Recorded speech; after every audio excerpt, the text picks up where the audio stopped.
Good morning, everyone. We continue today on our second major module of the term on fuzzy logic system and knowledge-based representation. We defined last time what we meant by this, basically how to model a system using rules that are linguistic in form.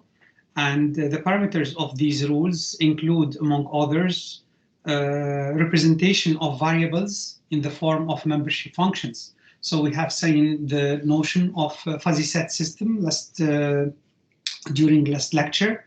We continue today on the various type of operation that we have started talking about. So we have seen the complements of a set of a membership function because a set is represented by a membership function. We have seen also the notion of intersection of two fuzzy sets. We have seen also the notion of union, and we have spoken about intersection being represented by default in the form of the minimum operation.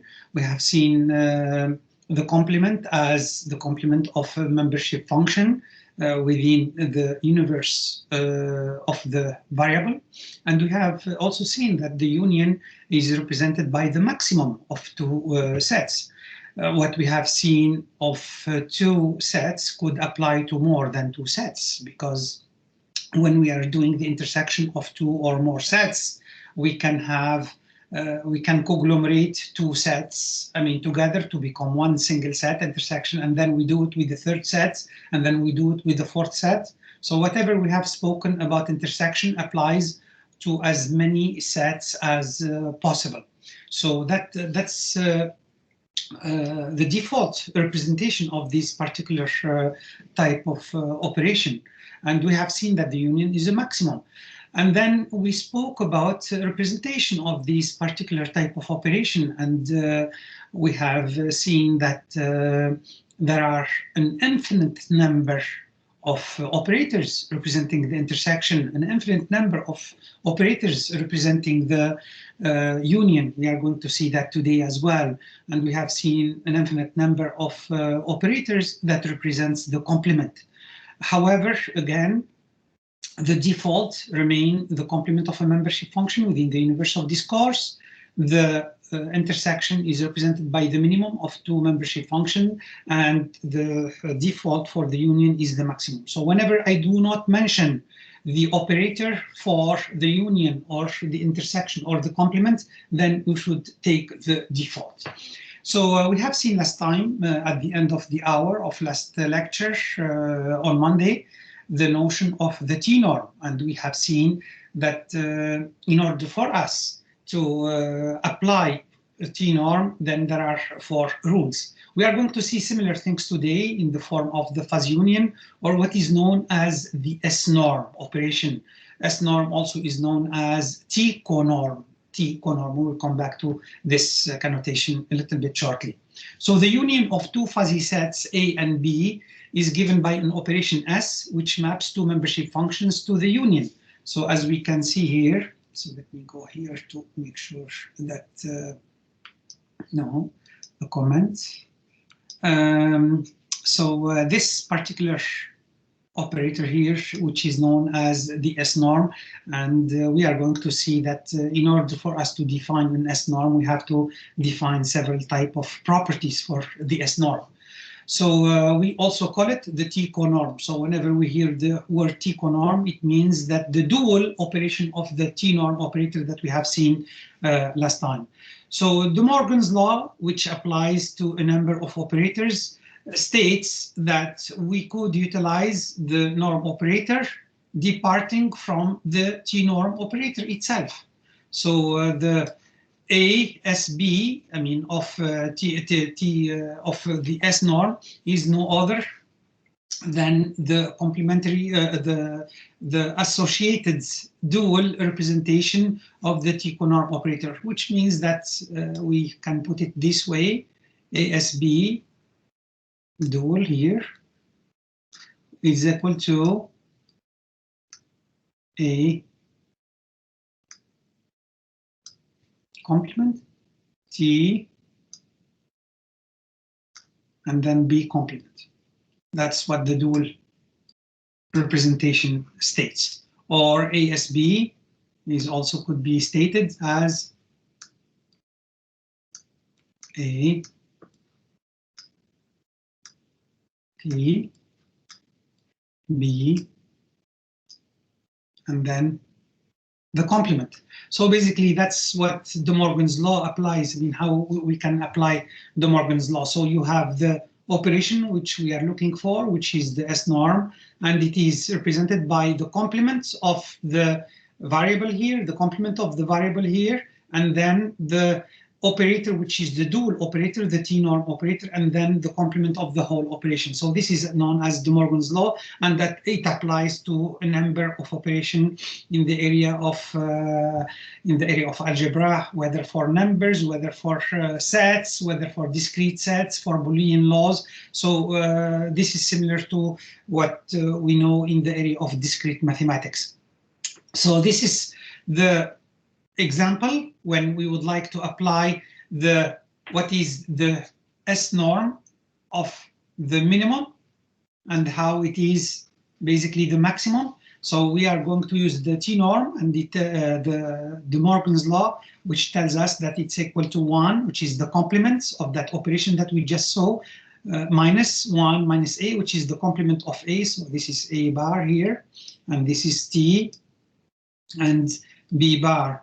So if we apply the T norm as the minimum, so we have 1 minus minimum of 1 minus A, 1 minus B, and this provides us with the value of A if A greater or equal than B, and it provides us with the value of B if B strictly less than A. And this basically, it's no other than the maximum operation. So we see that the De Morgan's law of the minimum is no other than the maximum, which lands the maximum as the default representation of the union operation for fuzzy set system. So that's one way of how to extract the operators for a particular system, knowing the dual operation for the system. So this is dual. This is the dual representation, the dual operator, which we call it the dual operator. So it is like not the complement, but it's the opposite operation that we do. Similar to mean, the equivalent, I mean, from the other side is the max for that particular operation. But we said that similar to the intersection, we are going to find that there are also a large number of these type of union. So let's look at what is known as the generalized union type of representation. So consider two membership functions that are given by A, which is given by mu AX, and B is equal to mu BX. So here, as you can see, the numbers that we are representing are no other than membership functions, which takes value between 0 and 1. Remember, in the area of Boolean algebra, it is either 0 or it is 1. So either one of those two numbers.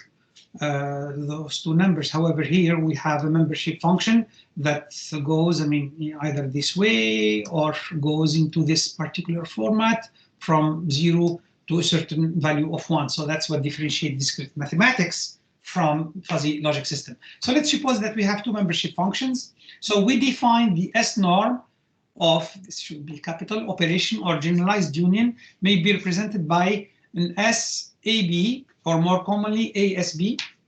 First of all, the first property is that we have to have a non-decreasing in each argument. So if A less or equal than B and C less or equal than D, C less or equal than D, then A as C is less or equal than B as D. This is the first property.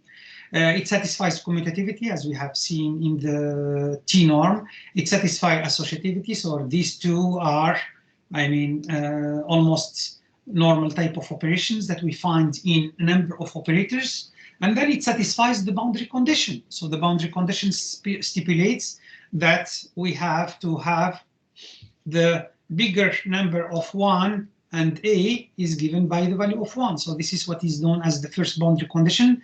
And also A as 0 is equal to A, whether A is equal to 0 or higher than 0. But it is always equal to A, which is the larger of the two elements. So these are the S norm properties. If we are able to define properties similar to this for any type of operators, then we call that we have identified a generalized union, or what is known as an S-norm definition. Some of the S-norm that are well known in the literature with application to computer vision, with application to a number of systems in the field of fuzzy logic models. So this is the equivalent of the two type of operations that we have seen in the T-norm. So these are the dual of the T-norms that we have seen a few slides ago when we defined two general forms of the T-norms. And then we have the four major ones known in the literature. So we have the max operators, and it is denoted by this. So whenever I give you an assignment or an example, whenever you see this particular term, it means that the maximum of A and B, the maximum value. So this is the most well-known S-norm formulation. We have the algebraic sum. So the algebraic sum provides us with this particular value representation. So it's 1 plus B minus AB. And the minus AB is no other than to make sure that the A plus B do not surpass the value of 1. So that's the algebraic sum. So the algebraic sum, does not go higher than the value of 1.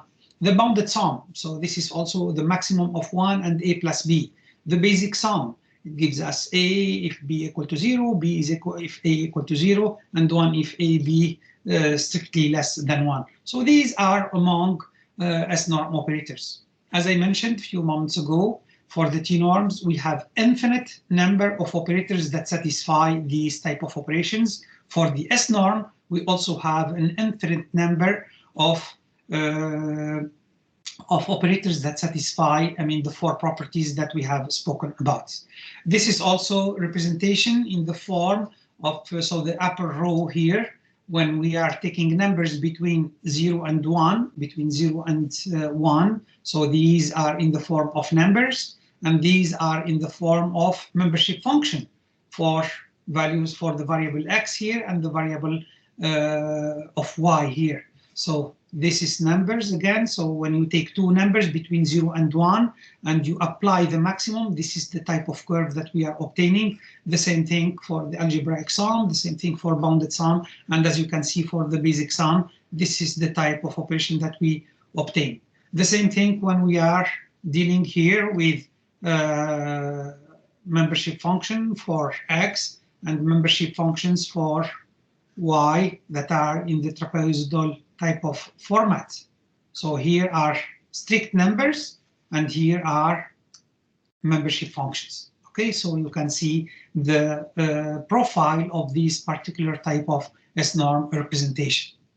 Let's go a little bit quicker here to talk about other type of operation. So there is a notion which is known as the set inclusion. So what we mean by set inclusion, we mean that a fuzzy set is fully included in a fuzzy set B if the membership functions over the universe of discourse X, all of them are strictly less than the membership functions of mu Bx. So this is what we call, the full inclusion for the system. So this is the set inclusion. And then we have A included in B or equal when some parts of the membership function might be equal to mu Bx over elements of the universe of discourse. Okay, so this is what is known as the set inclusion representation, A included in B. And in the case where A is included in B, fully included, we say that A is a proper subset. So whenever I tell you that a proper subset of fuzzy set, of a given fuzzy set, it means that all the elements of the membership functions throughout the universe of discourse have smaller values than the membership function of the bigger, set, which is in this case represented by B. So this is, here is the definition of the proper subset. We have the grading of inclusion. So the grade of inclusion, since we have defined the set of inclusion, so we can also define the notion of a grade of inclusion. So the grade of inclusion is equal to 1 if all the elements are strictly less than mu Bx. So this is in this particular case, it's the proper subset as we have defined it here. So then the grade of inclusion. So if we have this particular definition, then it means that it's proper set. And it is mu A T mu Bx. Otherwise, when mu Ax is equal or higher than mu Bx, we have the minimum of these two elements. So this is the notion of the grade of inclusion.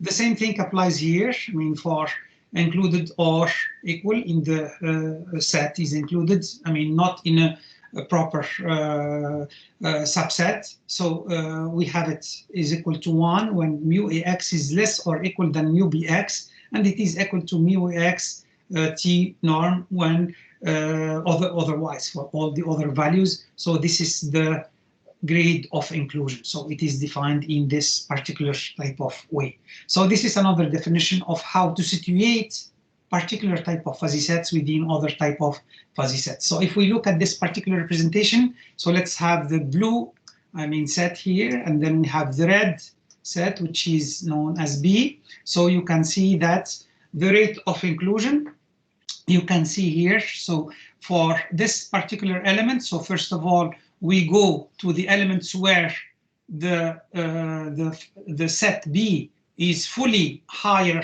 than the set A. So you take the value of 1 here. So that's the value of 1. For all the other parts, you take the minimum of this set, the red and the blue sets. So as you can see, this is the dashed black, and this gives us the rate of inclusion for these two fuzzy sets. So 1 when it is less or equal, and then it is equal to the T norm when it is in the other part of the system. So the dashed part represents the rate of inclusion for the system, the rate or the grade of inclusion for this particular system. Let's look at set equality. So we say that two fuzzy sets are equal if all their membership functions are equal throughout all the elements of the universe of discourse. This might be obvious here, but sometimes it's not the case, because there are sometimes rules where we are measuring various type of membership functions, and we apply these type of rules. Whenever the membership functions are equal, then we have a given set of equality for this particular system throughout the whole universe of discourse. Grade of equality, the same thing here. When the two sets are equal, then it is equal to 1. When the two sets are not equal, then we take the minimum of either one of the fuzzy sets. Let's look now at other type of operations. So we have seen the inclusion, we have seen the grade of inclusion, we have seen the proper subsets, we have seen S norm, we have seen T norm, we have seen the generalized union, generalized intersections, generalized complements. Let's go now a little bit further to talk a little bit about the effect of certain type of operations on membership functions. So we start with the dilation and contraction of sets. So let A be a fuzzy set. We have defined the fuzzy sets of representation over universe X with membership functions of given by mu A. We define the kth dilation as of a fuzzy set A as the set A prime, which is given by the kth squared of the membership function of X. So this is like the square roots of, level K, the kth squared of that mu AX. That's what is the definition here. Okay, so the kth dilation is the kth squared of mu AX.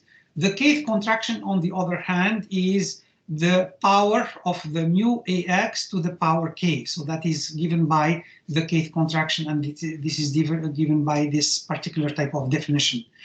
Remember that these particular definitions here apply to the membership functions throughout the universe of discourse. So let's define it in the representation here in the continuous case. Okay, so let's look at the first rate of dilation. So the kth. So the kth dilation. So we said that the second dilation, it means that it's the square roots of A 1/2. So usually we don't do square root of a set, but here in the representation that we have spoken about, when we are defining a set in the continuous representation, we spoke about this sign of integral as the continuum throughout the universe of this course of all the elements for which their membership function is given by the square root of ax. And this is not divided as we have seen, but this is for the value mapped to x.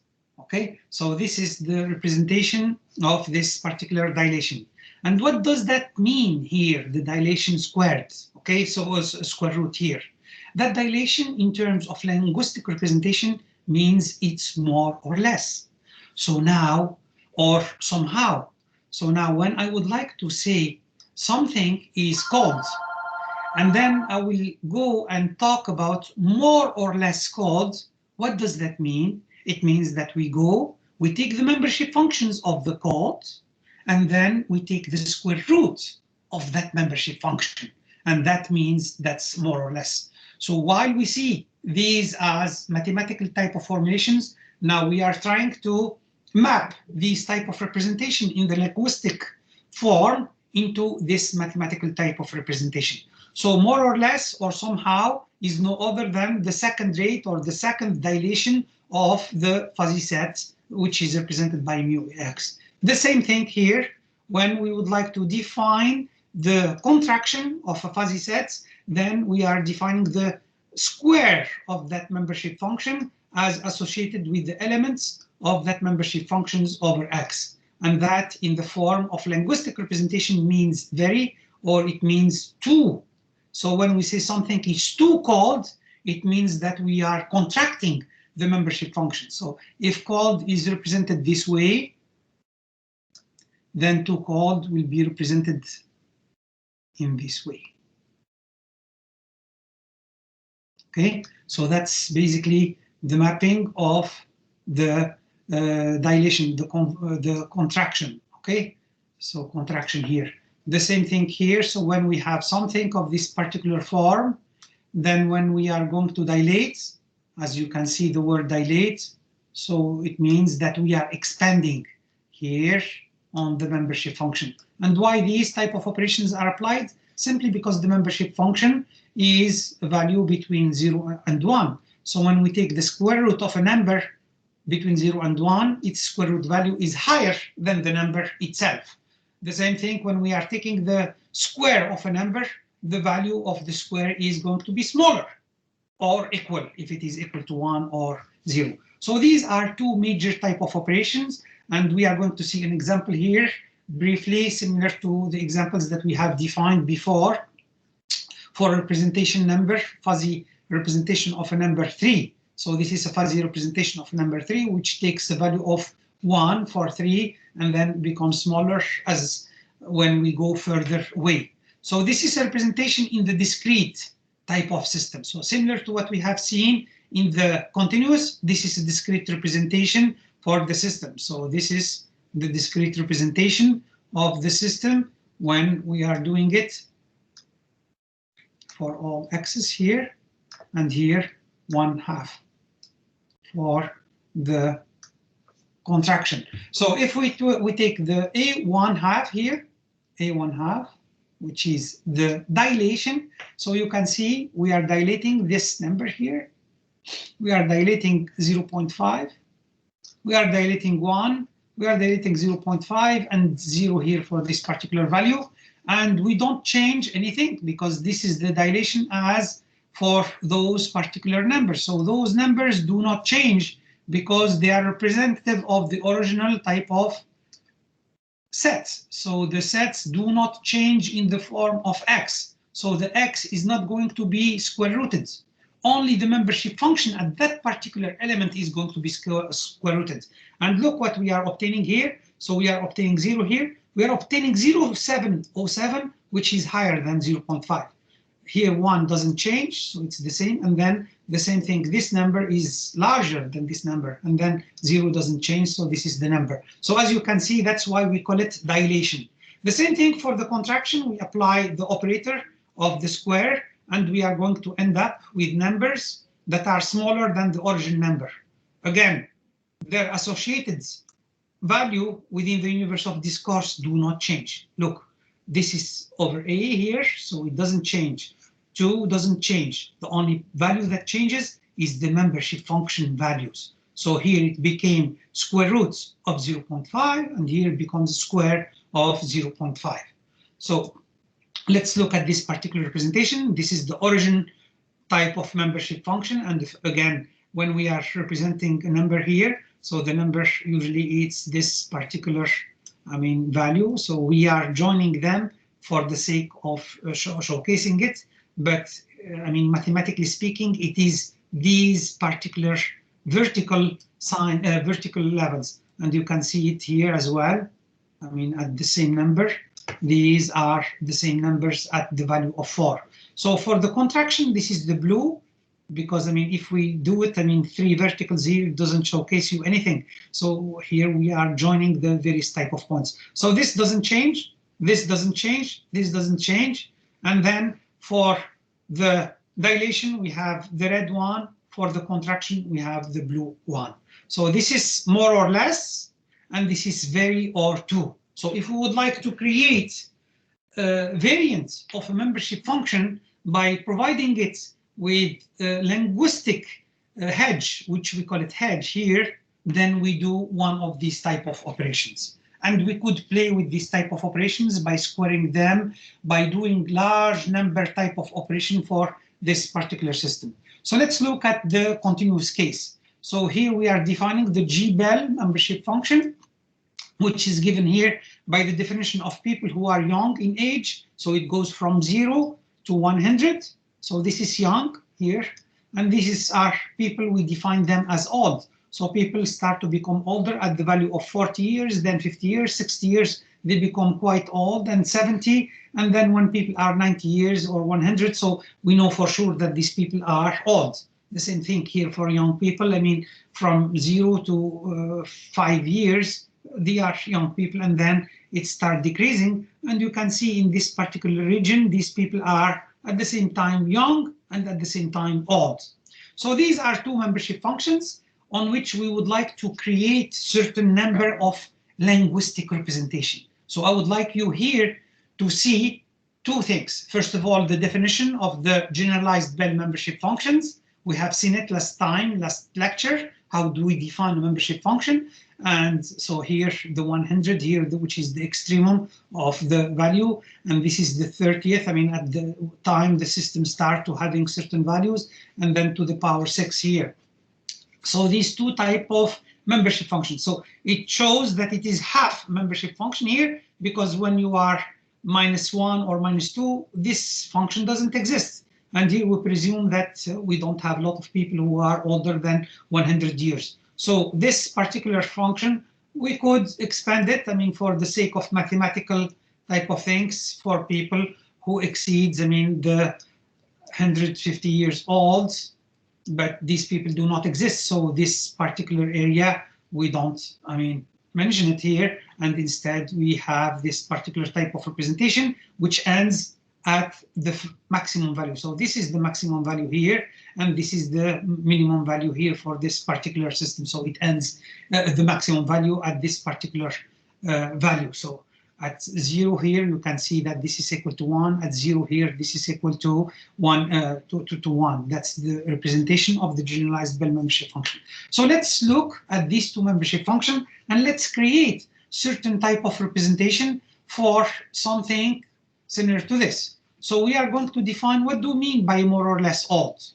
More or less old, it means that it is the representation of more or less old. So this is, the representation of the more or less old. So this is the definition here, as you can see it. Okay, so as you can see here, let's go to more or less. So the more or less, it's a membership function that is given by its squared root of this particular type of representation there. Okay. Okay, so more or less old. So this is, a representation here. So we have here not young and not old. So this is not young. So this is the complement of not young and not old. Notice here the end, okay? Notice here the more or less. The more or less is no other than the dilation operators. And this is basically the membership function that we just defined in the earlier slide. Let's look at it.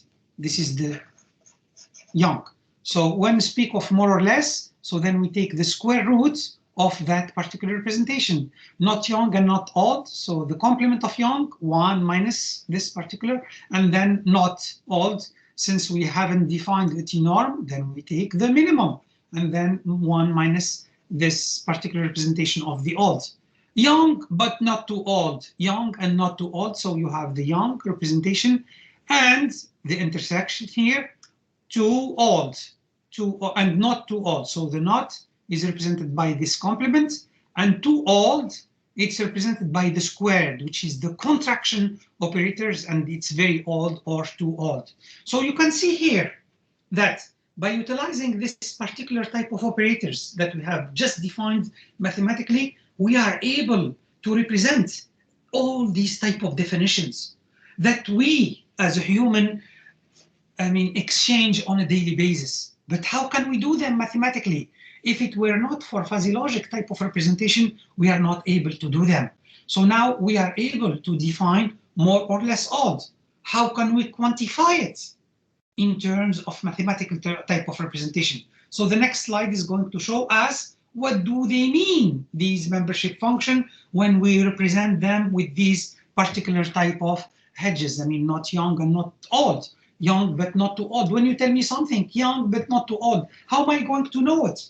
The only thing that you do to know here is how to define a membership function of young and how to define a membership function of old. So this is a set of all the people that are young, and this is the set of all of old.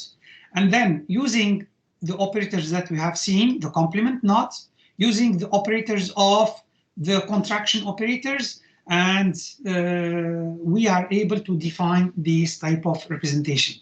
Let's look what these elements means in this particular graph. So these are the original ones, the old and the young. And now we can look at all the other type of membership functions that we have just computed from the slide that we just defined. So this is more or less old. As you can see, the more or less old is more, it's more dilated than the old, more or less old. So we are trying to tolerate even values that are in this particular type of range. Young but not too young. So this we have to do an operation. Young, this is young, but not too young. So we have to compute the young and then not too young. And this is what this, pink type of representation provide us. Not young and not old. So this is the fuzzy representation of that particular hedge. So these type of dilation, this type of contraction, this type of operation on the complement provide us with huge flexibility on how to define this particular type of representation. Okay.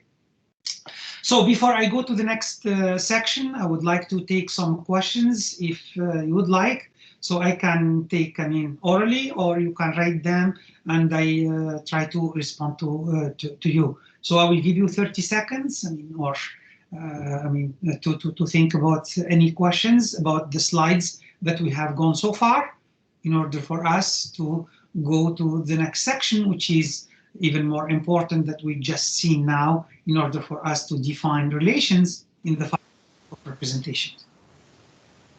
Morning, Professor. I had a question concerning this slide, right, 55, and I was just looking at slide 22 as well.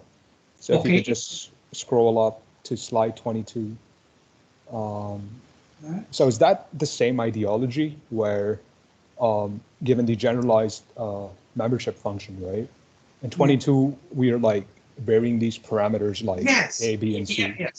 Yes. So by doing contraction and dilation, we're like kind of mapping these things, right? Yes, very good question. So what we are defining here, for 22, so we are defining, going from one particular type of membership function using the parameters here. So because what we wanted to show in this particular slide, we wanted to show the variability of these type of membership function, how we can utilize them to represent wider range of membership functions for wider sets. You are completely right. These type of Bell membership functions, if we relax them, but if we can, go through experience, then we can, for instance, here, by playing over these type of parameters, we can create these type of dilation operators. Instead of creating the dilation operators, we use them immediately on the functions that we have defined on the generalized membership function. So this, look at here, the membership function. So we have various type of parameters, C and A. So what we have here in the generalized membership functions, we could replicate it, for instance, utilizing the other dilation operators or the contraction operator. So we can do that. However, these type of Bell membership function, in order for us to construct them, sometimes they cost us a lot of time and a lot of resources to define them and to see where the limit is going to be. And these type of Bell membership function are not able to solve, for instance, the operation between two type of membership functions. They could provide us dilation, they could provide us contraction, that's true. They could expand the level at which the membership functions takes the highest value, but they are not able, for instance, to map two membership functions together and to create a certain type of operation between them in the form of the representation, to odd, not to odd, similar to what we have seen. What we have seen in the operators, the dilation and the contraction operators provide us more flexibility. So this provides us flexibility in representation of the membership function themselves. The other one provides us representation not only of the membership function themselves, but operation with other membership functions. And the more important component is how to represent the linguistic level of those membership functions, how to represent two odds, very odd, these type of linguistic things that we need in everyday basis. So you are right in a particular aspect, but the other one is even more flexible for that particular representation. Good observation. Oh yeah, it makes sense. Yeah, thank you. No problem. Any other question, please? Okay, so if not, then I'll go back to the now another components of this representation. So all of these mathematical things, we are going to utilize them in few short, in few lectures, because we need these type of operators. Now, let's look at the notion of relation. So we have seen now how to act on certain type of fuzzy sets, whether fuzzy set A, whether fuzzy set B, how to combine fuzzy set A and fuzzy set B using intersection, utilizing union, utilizing complement. Now we are going to go a little bit further. We are going to go to the notion of implication. Notion of implication extremely important here. Why? Because the notion implication simply means that we can utilize rules. What does that mean, rules? Rules, it says that if temperature is hot, then I will take the umbrella. Then, so you see the word then. So decision-making process. So we start representing decision-making process of a certain type of circumstances. So here we are talking about effects and cause and effect. So the cause, if something, then the effect. And these particular things, the implication is no other than the representation of the mapping between the input to the output that we have seen in the area of connections modeling or in the area of neural network, where you have the feature of the inputs and then the feature of and then the output. So if the picture of the system has a certain type of feature, then we say that this is a car, then this is a dog, then this is a horse. So there is a certain type of mapping between the input to the output. And so cause and effect. The cause is the input, the effect is the output. The same thing here. So we are trying to build a model. This model, sometimes we don't have enough data to represent it. So what we do, we utilize rules. We utilize linguistic rules. If the tomato is red, then we conclude it is ripe. So then we can eat it. That's what it means. So a computer vision system that is going to do, if it's going to apply its camera to the system and it's detecting that it is going to be reddish, then we say that, oh, this is ripe. Then put it in the box to export it to the retail store to sell it. So this is the type of decision-making process that we have seen first in the first part of this course using connections modeling, and now we are going to use it using fuzzy logic system. So that's what we would like to do here. But instead of having this type of rules, which you have seen many of them in Boolean algebra, now we are going not to use Boolean variable here, whether it's 0 or 1, whether it's true or false. We are going to use much more flexible type of representation where the variable take values all the way from not to yes, I mean to true, from false to true. So all the shades between the false and true are going to be tackled in this particular representation. And this is extremely powerful in representation of complex type of modeling type of systems. So this is what the implication, so this is the start of what we would like to infer later on, and we are going to define several type of implications that have been represented. So as you can see here, what I am putting here, it's the mathematical framework for fuzzy logic systems. Mathematical framework in terms of the definition of the fuzzy set, definition of membership functions, operation on fuzzy sets, and now we are going to look at the major aspect, which is known as the fuzzy relation. Okay, so when we speak of a relation, then we have basically, I mean, an antecedent and the consequent type of sets. And of course, this antecedent, I mean, for now, they are going to be used as single antecedent and single consequent, although you can have several type of antecedent and several type of sets in the consequent of the system, usually one at the consequent, but you can have several, I mean, antecedents for the the antecedent component, several type of sets. We will look at that later on. But fuzzy implication, A implies B as a fuzzy relation in the Cartesian products, X and Y. So remember, the X is the universe of this course, and Y is the universe of this course for B. Okay, here, and this is for A. Okay, this is universe.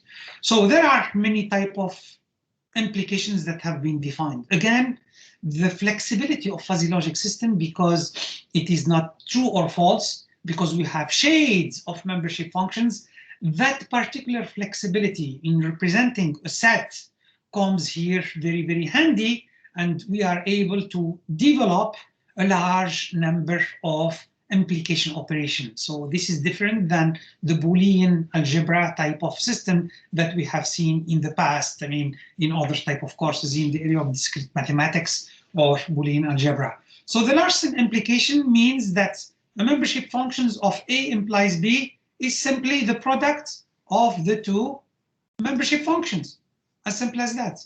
So you map A implies B into the consequent, which is given by mu AX, mu BY.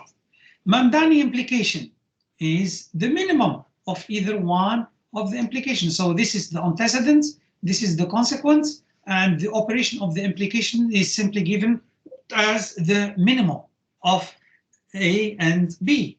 Zeta implication, so A implies B is given by max min mu AX mu B Y 1 minus mu X. And this is one of the earliest type of implication operators, and Professor Lotfizadeh, who came up with the theory of fuzzy set system, made sure that this type of implication satisfies, I mean, wide range of properties. So that's why we see it as a little bit complex type of representation, but at the same time, it leads to an implication type of operations. And we will see what is the implication means in the form of T-norm or S-norm type of operation. There is the Dirichlet implication also discovered in the 70s and the 80s. So it is simply the maximum of 1 minus mu X and mu BY. The Lukashevitz implication. Lukashevitz is a scientist who first came in the 30s and the 40s with the early or the seed idea of fuzzy set systems. But it was only later in the 60s and the 70s that Zada was able to formulate it in formal mathematical type of representation. Let's look at these two type of fuzzy sets where we are utilizing the Larson implication. So here we have triangular membership function and the triangular membership functions for the consequence. And this is the outcome of this particular implication operation. Okay, so this is the Larson implication. So when I say the Larson implication, it means that's the products of mu ax and mu by, as you can see it. And this, of course, is a function that is legitimate membership function because it has values going from 0 and it takes a value maximum to 1. Okay, and these are Mamdani implication. That's the operators that we have seen. This is the zeta implication operators. So this is, I mean, the complex one that I just spoke about. The Mamdani implication, by the way, it's one of the most used implication operators in the area of fuzzy logic system. Why? Because simply it is the default. Remember the default of the T-norm operator. That's the minimum of mu ax and the mu by. So here, if you have two triangular type of representation, the minimum, the min operator is simply in the 3-dimension given by this particular form. So as you can see, the minimum is not continuous on the edges. Not continuous on the edges. This is different from the Larson implication where you have continuity because we are utilizing the products of elements. So the Larson implication, the Mamdani implication, the Zada implication, the other operators, let's look at them. The Dines-Reicher implication, the Lukaszewicz implication. So you might tell me, why do you use these ones? Each one of these implications have been discovered by their providers, I mean by the scientists, to solve a particular type of problem in a certain type of area.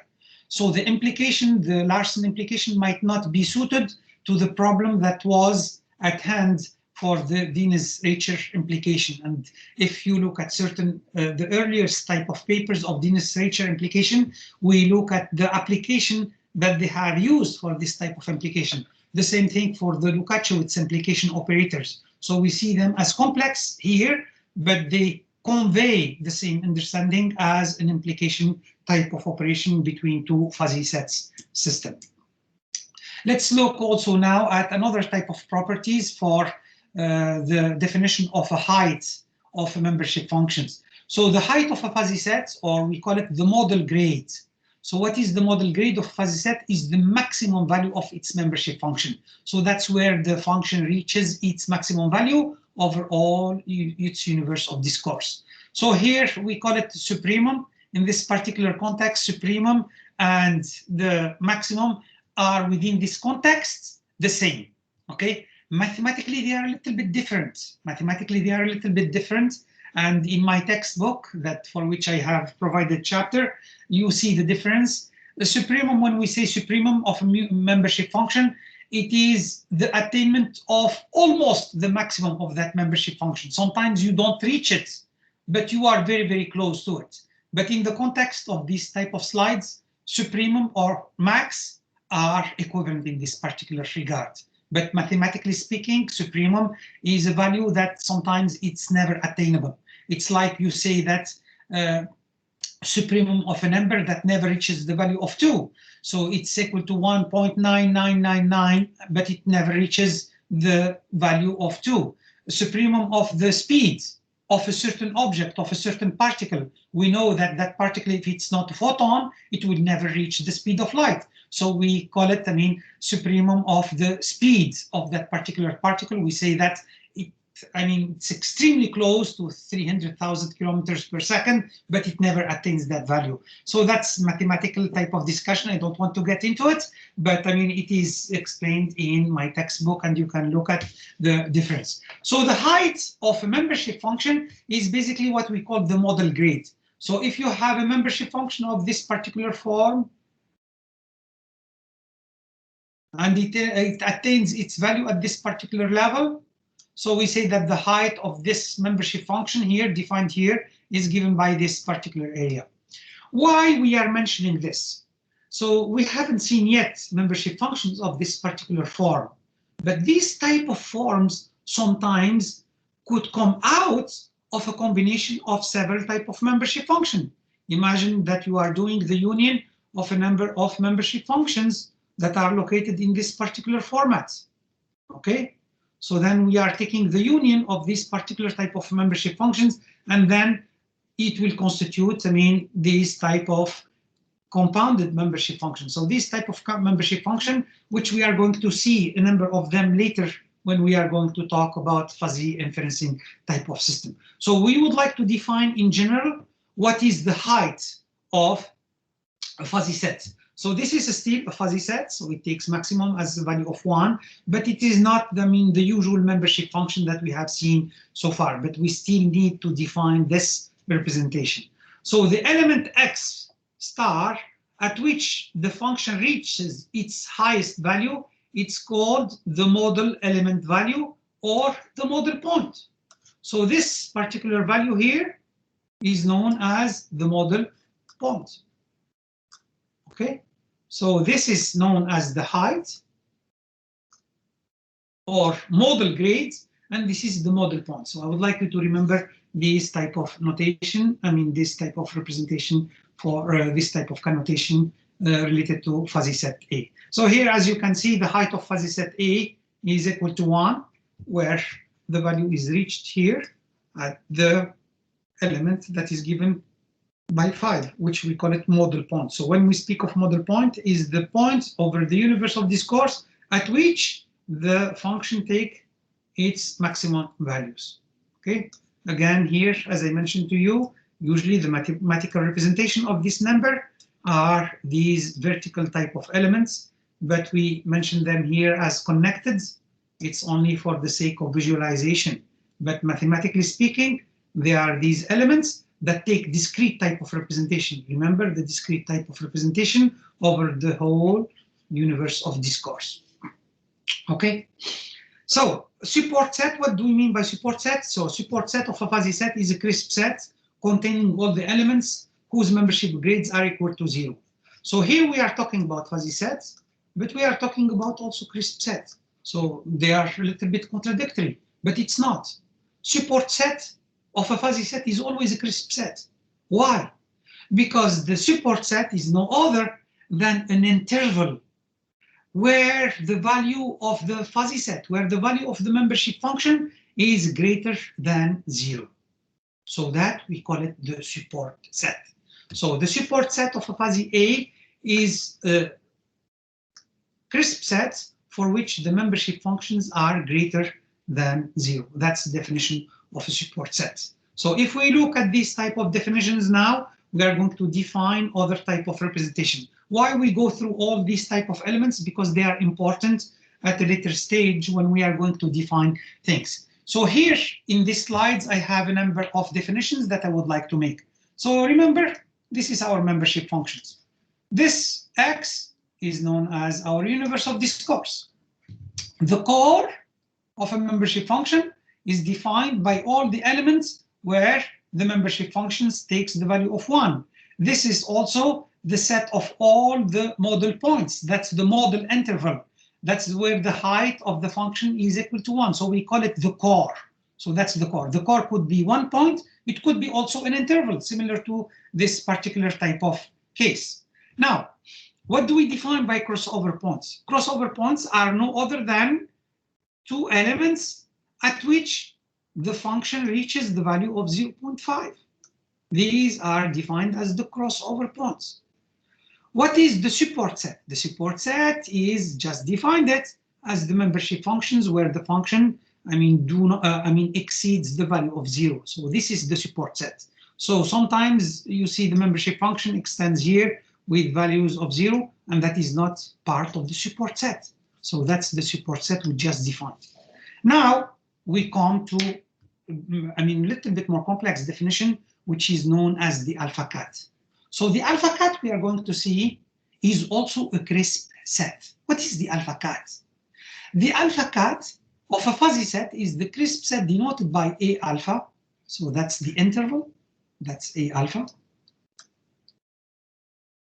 formed by the elements of the element of A of the membership function, whose membership function grades are greater than or equal to a specified threshold alpha belongs to 0, 1.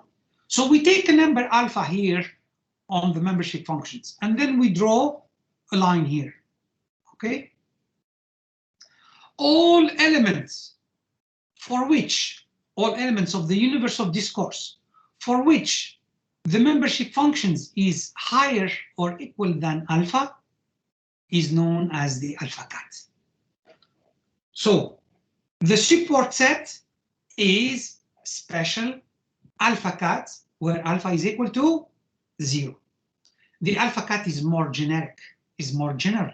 Alpha cut is values, you take any type of value between 0 and 1, and then you create, the line here, all the values for which the membership functions is higher than alpha is represented by an interval that is given by A alpha. You tell me why this is important. This is an important type of definition. The alpha cut is an important definition. Let's look at it mathematically, what it means here. So we just explained it using this visual type of representation. So A alpha is a crisp set of all the elements for which the membership function is greater or equal than alpha. So it's the elements that belongs to the universe of discourse for which the mu x is greater or equal than alpha. Okay? So why we define the alpha cut? There is a theorem known as the alpha cut theorem that is very well known in the area of fuzzy sets, which says that we are able to create a membership function of a system by adjoining or the alpha cut. So sometimes the alpha cuts cannot be visually done. They cannot be visually, interpreted. However, we can measure them. Okay, so we say that the alpha cut for the function for this particular type of temperature is going to be this particular area. So the alpha cut means this particular interval. Okay, so this is the interval for the alpha cut. So there is a theorem which says that the alpha times A alpha, okay, the union of alpha times A alpha is equal to the membership function itself. So we are not going to go over the details over this particular theorem, but what I would like to mention here, so the A alpha, I will show it to you for one particular element. So let's look at the A alpha times alpha. So this is the A alpha. Look, so this is the interval. And then I take another alpha. Oh, sorry. Okay, and then I create this element. So now, by taking all alphas between 0 and 1, and we do the same thing here.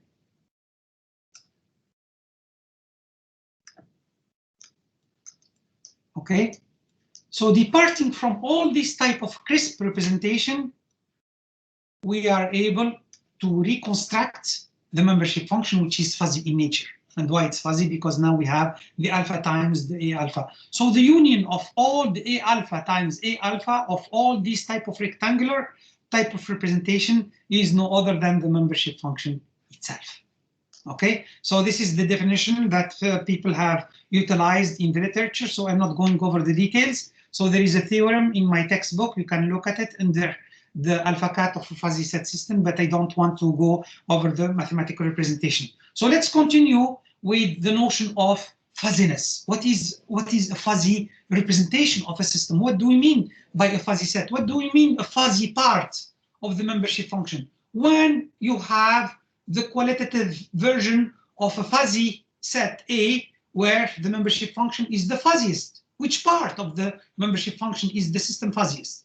Okay, as you can see here, we have the value which is equal to 1. So when we have 1, it means that we have the full power of that membership function. So when we have, a hot system, so a hot, cup at this particular temperature, a hot cup when it is 100 degrees before it starts, ebullition here. So it has 100 type of 100 degrees, so that's the maximum. If you go more than 100 degrees, it starts to evaporate, and that's not the hot version, so it becomes very hot, which is not interesting.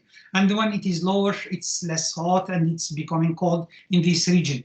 So in this particular area, the system is not very fuzzy. In this particular area, also, the system is not very fuzzy, because we know that the system is not hot. It doesn't belong to the hot area of the fuzzy set. Look where we have the fuzziest area. The fuzziest area is where the function have the value of 0.5. Okay, so this is the fuzziest part of the system. So in assignment number 3, I'm going to provide you, how to work on these particular elements with other complex membership functions. But all of these type of concepts, I would like to convey to you in assignment number 3, where I will give you also some example to illustrate all these type of representation system. So a measure of fuzziness of a fuzzy set A in the universe of this course defines the closeness of its membership functions to the most fuzzy grade, which is given by 0.5. Okay, so what is these fuzzy grades? These fuzzy grades are the crossover points. Look at the crossover points happen when the membership functions occur at the value of 0.5. So we call this the fuzziest part of the system. So this is the measure of fuzziness. We can do it using 3 types of representation. So closeness to grade 0.5, how close the membership function is to this area. Distance from half cut A2, half cut, remember, when alpha is equal to 0.5. So that's the distance from the alpha cut A2, and how do we define this alpha cut 2. So that's basically the alpha cut 2 is this particular type of integral, this type of interval, between the values, between the crossover points here, and inverse of a distance from the complement. Okay, so we are going to define these different measures of fuzziness, and also in my textbook it is very well illustrated with an example there. So when we say a measure of fuzziness, this is a mathematical value. So when I ask you, provide me how fuzzy is this particular region of the membership function, and then you respond to me, this is how I am going to compute it. So a measure of fuzziness of a fuzzy set defines the closeness of its membership function to the most fuzzy grade. So how fuzzy is a membership function is provided by either one of these type of measure of fuzziness, which we are going to define in the next slides. So the first one is the integral. So remember here, this is an integral. This is different from the representation of fuzzy set. So this is the integral of fx. So what is fx? Is the membership function mu ax for mu ax less or equal than 0.5. 1 minus mu ax otherwise. So this is the value of fx for that we are defining here. So remember here, again, this is for mu ax less than or equal than 0.5, and this is 1 minus mu ax otherwise. So if you have membership function, triangular membership function here, so this is the value of mu ax. So for this particular value, so for mu ax less than 0.5, so we have this particular membership function here. Okay, and in this particular area, it is given by 1 minus mu ax, and 1 minus mu x, it's no other than this particular function. Okay, so in this particular region, so you have this area here, and then you have this particular area here, and then you have this particular area. So this particular area are going to be the measure of fuzziness, so we compute the integral for all these particular type of region. I will show you in the graph, what these values mean. The distance from alpha cut. So this is the mu ai alpha cut. Again, so if we have function like this, this is the membership function, and then we have the alpha cut. So the alpha cut at 1/2. What is the alpha cut at 1/2? It's no other than the interval, crisp interval. But we said that we would like to have the membership function of that interval. The membership function of a crisp interval is no other than this band. That's membership function. And this is for that. So what we do, we take this membership function mu ax, which is this one, minus this particular rectangle value, and we end up with this particular area here, this particular area here, this particular area here, and this particular area here, as I'm going to show you in the next slides. So this is another measure of fuzziness. The third one is the inverse of a distance from the complement. So the inverse of a distance from a complement is given by this particular value that is given by mu ax minus mu a bar x. So this is the definition. So this is the third level of the fuzziness. So it's mu x minus mu a bar x, and take the absolute value and do the integration.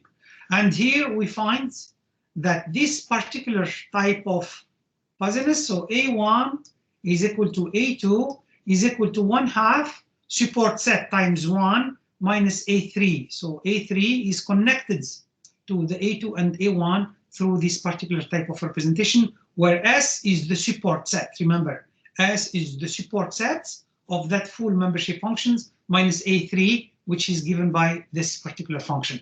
Let's look at them in this particular figure. Okay, so this is also taken from my textbook. This example is very illustrated in chapter 2 of my textbook. If you go there, you will see this example and you will see all the representation here. So this is 1 minus mu ax. I mean, this is the fuzzy representation that I mentioned to you for A1. Remember the A1? So this is the area of the A1. So mu ax for mu ax less than 0.5, 1 minus mu x otherwise. So we end up with this particular area. So we have here and we have here this particular region, as I mentioned to you. So we have this particular triangle here and this particular triangle. All the other parts are cancelled because this one and this one cancel each other. This one and this one cancel each other. This one and this one cancel each other. So we end up with this particular representation. So this is the area that represent A1. Okay. Now, this is using the alpha cat. So remember, this is what we called the mu A1/2.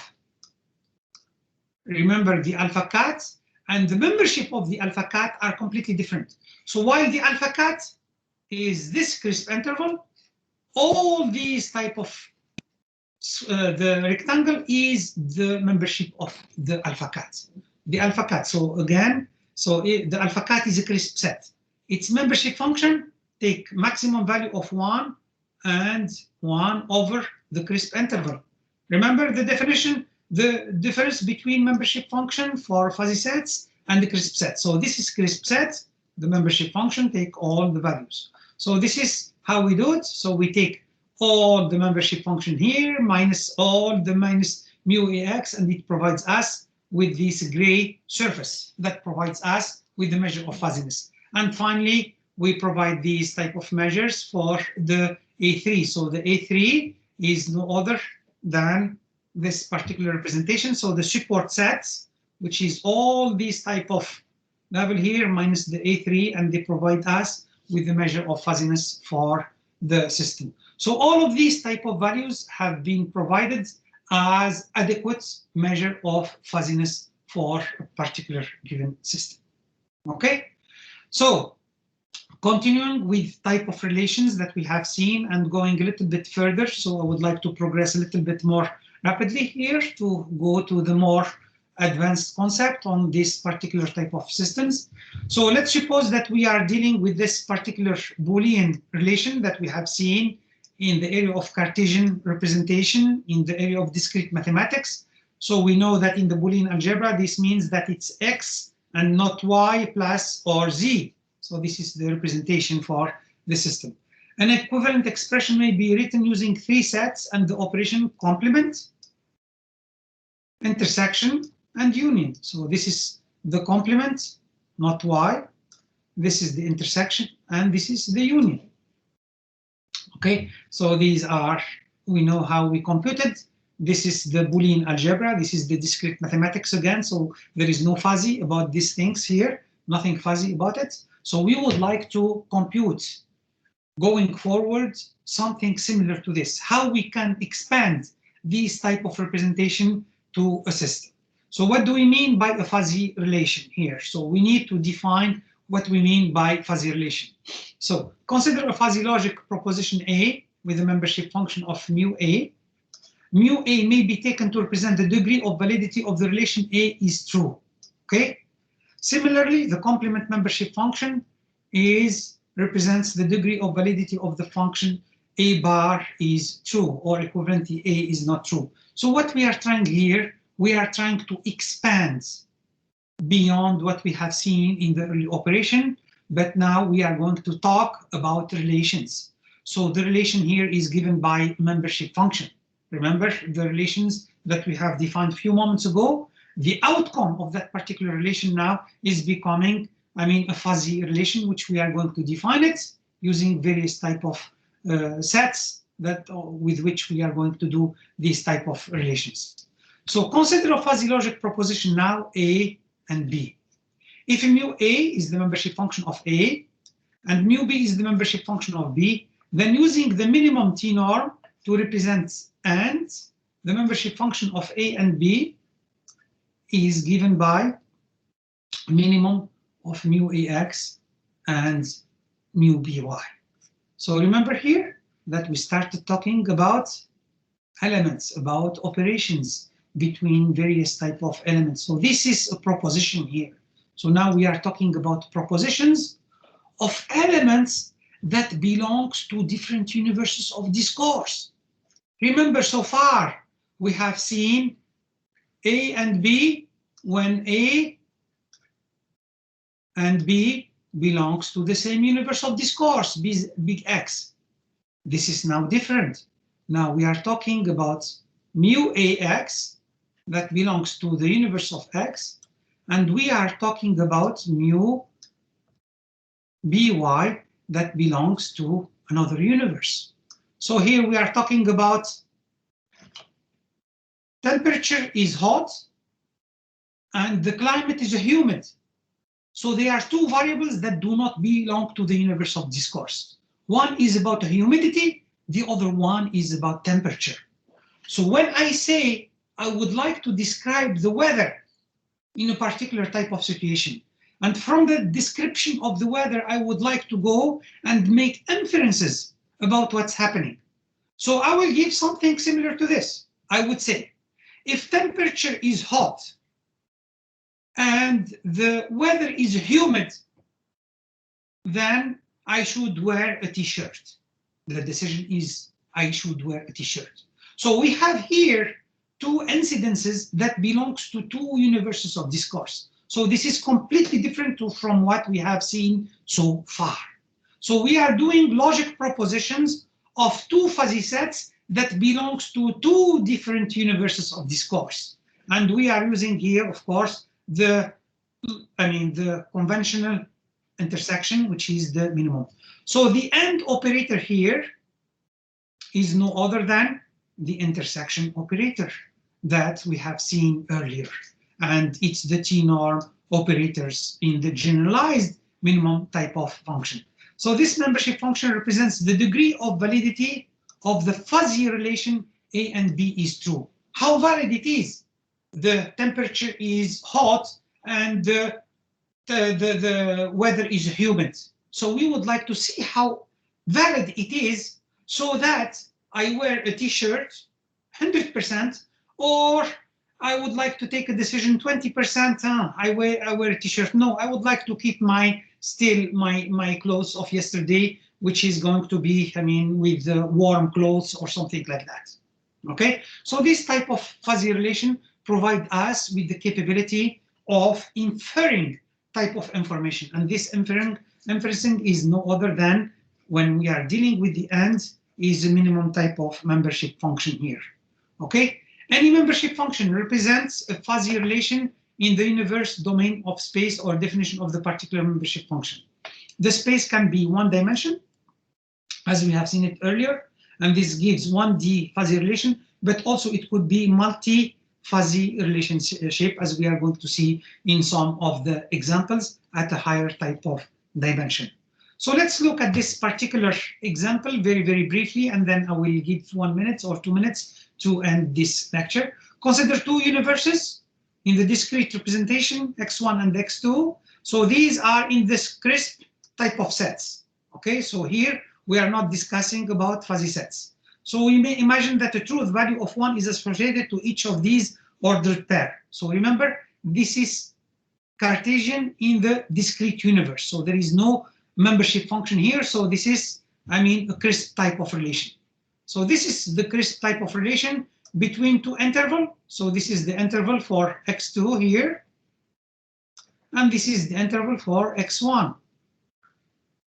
So this is discrete, crisp.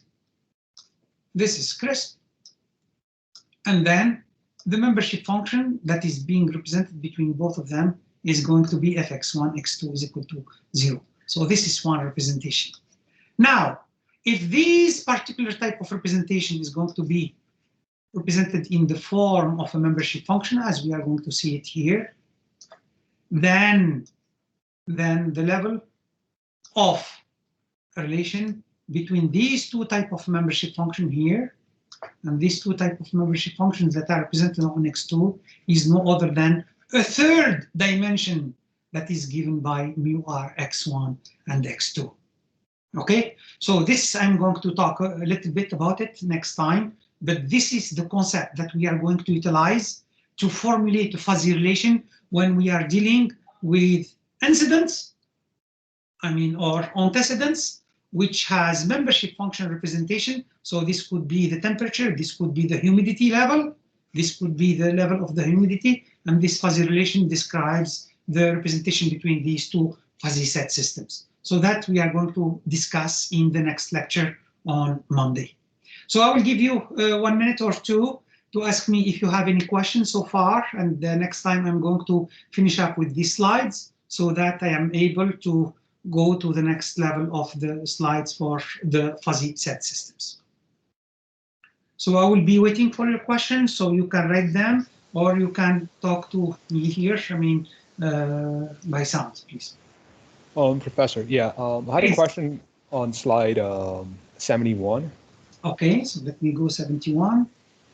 Yes. So is this the same thing as like the Mamdani implication that we were talking about? Yes, exactly. That's the Mamdani implication of two membership function. Very, very, very well said.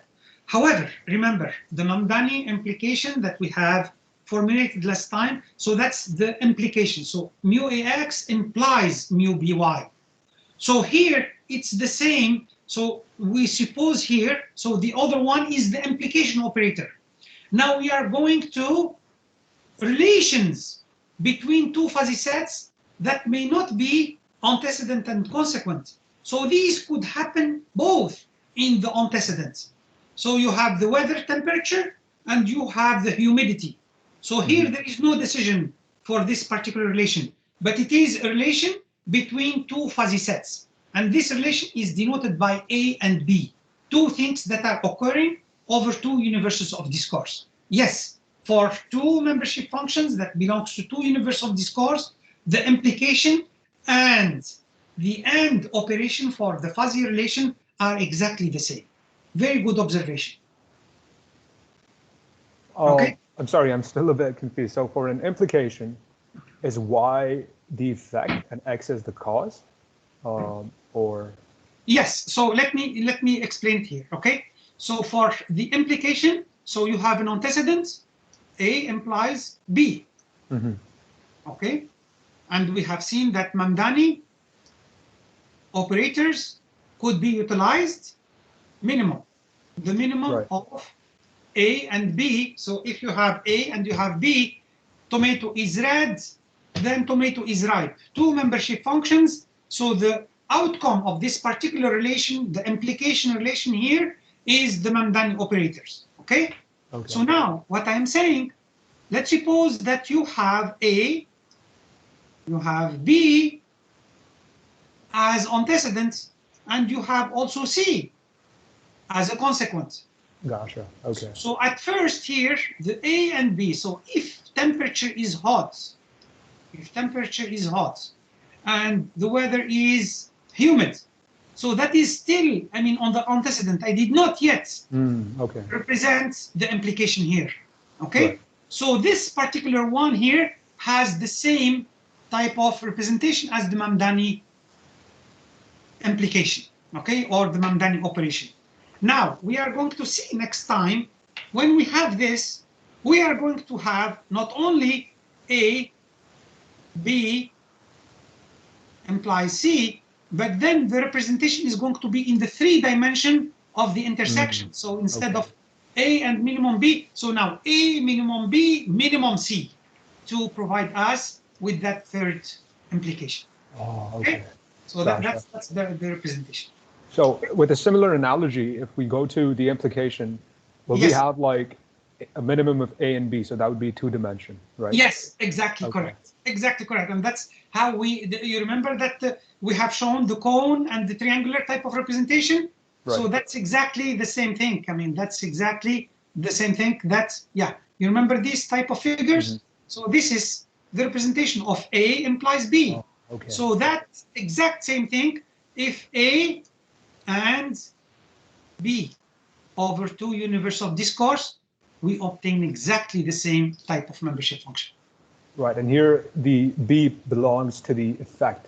Yes. Universe.